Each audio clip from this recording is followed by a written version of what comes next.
আজি আমাৰ চিংৰিমাৰী গাঁও হৈ সোমাই যোৱা আমাৰ গাঁৱত সোমাই যোৱা ৰাস্তাখন প্লাছ আমাৰ দলংখন তো আমাৰ ইয়াতে 32 নং ভেৰগাঁও সমষ্টিত BPF চৰকাৰে 15 বছৰ ধৰি আমাৰ ইয়াতে শাসন কৰিলে আৰু আমি ভোট দি জিতাই গৈ আছিলোঁ। তো আমাৰ এতিয়ালৈকে সমাধান কৰি দিয়া নাই। তো এইটো আমি অতি শীঘ্ৰে সমাধান কৰিবৰ কাৰণে দাবী জনাইছোঁ। আৰু আমাৰ এইটো কুচিয়া নদী বৈ যোৱা দলংখন লগতে আমাৰ শংকৰা নদী বৈ যোৱা দলংখন এই দুটা দলংখন আমাৰ ইয়াতে অতি শীঘ্ৰে পকীকৰণ হ'ব লাগে, RCC পকীকৰণ হ'ব লাগে এই বুলি আমি চিংৰিমাৰী ৰাইজ হৈ দাবী জনাইছোঁ। আৰু আমাৰ ইয়াতে সমাধান যদি কৰি নিদিয়ে চৰকাৰে তেতিয়াহ'লে আমি বাধ্যতামূলক হ'ম আৰু তো প্ৰত্যুত্তৰ আমি বেলট পেপাৰতে আমি দিম। চিংৰিমাৰী ৰাইজ হৈ ইয়াতে উপস্থিত হৈছোঁ। মানে বিশেষ আমি এই কুচিয়ামাৰী নদীত থকা দলং বাঁহৰ দলংটো এতিয়ালৈকে কিয় হোৱা নাই বা কিহৰ কাৰণে হোৱা নাই এইটোৰ উত্তৰ লাগে। আৰু আমি BTC চৰকাৰ তথা অসম চৰকাৰক সকীয়াই দিব বিচাৰিছোঁ যিহেতু নেকি এইটো BTC ইলেকশ্যন আহিয়ে পাইছে।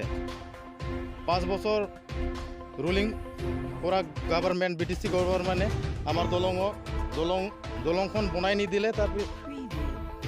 নিদিলে আৰু এইটো সমাধানো নকৰি দিলে।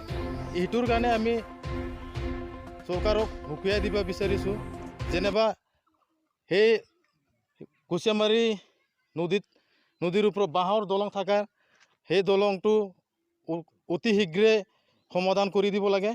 আমাৰ এইটো বিশেষ মানে অসুবিধা এই আমাৰ এইটো দুটা দলং আৰু এনেকা ওলাই যোৱা ৰাস্তা এইটো নাচনহালী সেইটো আৰু আগতো এনেকা পুল দলং আছে। সেইটো বিশেষকৈ আমাৰ এইটো একদম প্ৰয়োজন মানে গীৰ্জা যোৱা বা স্কুলত ছাত্ৰ ছাত্ৰী ওচৰতে স্কুল আছে, স্কুলৰ কাৰণে বিশেষ অসুবিধা আমাৰ মানে এইটোৰ কাৰণে আমি মানে ভাবি আছোঁ মানে আমি কিমান দিন আমাৰ আগৰ পৰাও মানে কিমান নেতাবিলাক আহিলে আমাৰ সন্তোষ কুজুৰো আহিছিল, সেই খাহী এটা খুৱাই পঠালোঁ।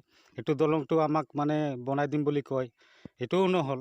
তাৰপিছত আমাৰ ইয়াতে BPFৰো নেতাবিলাক আছে, ইহঁতেও আহি ফালে মুঠতে কথাটো দি যায়, কিন্তু আজিলৈকে ইয়াতে আমাৰ এটা সৰু পুল পৰ্যন্ত আমি পোৱা নাই আৰু এতিয়ালৈকে আমি এই কিবা বাঁহৰ দলঙতে ভুগি আছোঁ। মানে আমাৰ এইটো মানে একদম বিশেষ এইটো দুটা দলং যদি হৈ যায় আমাৰ গাঁৱটো ডেভেলপ হ'ব বুলি আমি আশা কৰোঁ। আমাৰ ইয়াতে এনেকুৱা বাৰী মাটি বহুত ডাঙৰ আছে, খেতি কৰিবৰ কাৰণে আমাৰ গৰু হাল নাই, কিন্তু আমি ট্ৰেক্টৰ সোমাবৰ কাৰণে দুটা নদীৰ কাৰণে আমি কোনো ট্ৰেক্টৰ সোমাব নোৱাৰোঁ। মানে সেইটোৰ কাৰণে আমি বিশেষ মানে অনুৰোধ আছে যোনে নহওক বা যোনে চৰকাৰে হওক আমাক যোনে এই আমাৰ গাঁৱৰ কাৰণে ডেভেলপ কাৰণে দলং কাৰণে যোনে ভাবে তাকে আমি ভোট দিম বুলি আশা কৰোঁ।